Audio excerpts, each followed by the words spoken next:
हमारा अंतर्जगत जब विचारों व संवेदनाओं को परस्पर भुलाने में असफल रहता है तो इकहरी एवं वर्तुल संरचना वाली कविताएं बनने लगती हैं, जिनमें बनावटीपन आसानी से महसूसा जा सकता है।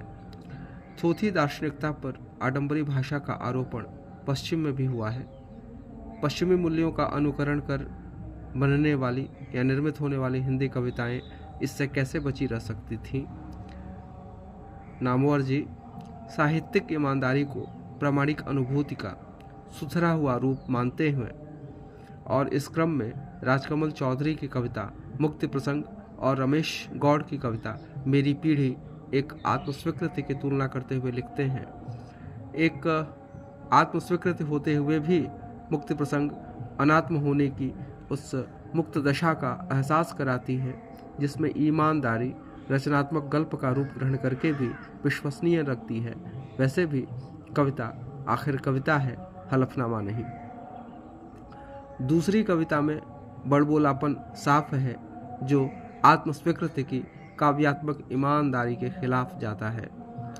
वैसे भी ईमानदारी का वस्तुनिष्ठ स्वरूप विकसित किया जाना आवश्यक है, क्योंकि जब हर कोई ईमानदार होने का दावा करने लगे तब ईमानदारी ही शक के दायरे में आ जाती है।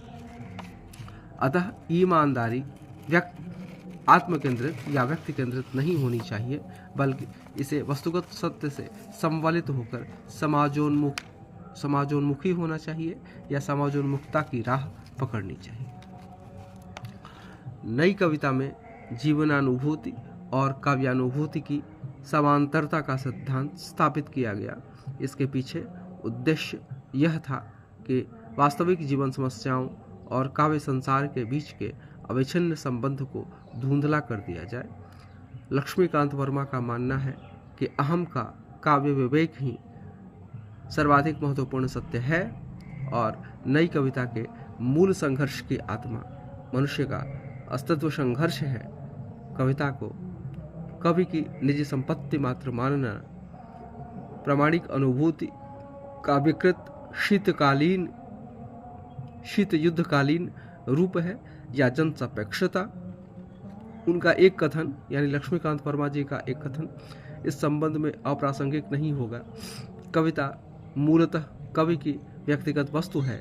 उसकी व्यक्तिगत अनुभूति जब अपने ही अन्वेषण में तल्लीन होती है और जब उसके अर्जित सत्यों के बीच से उसे उसकी दृष्टि स्थापित मूल्यों को देखने के लिए विवश करती है, तो वास्तव में उस अनुभूति का स्तर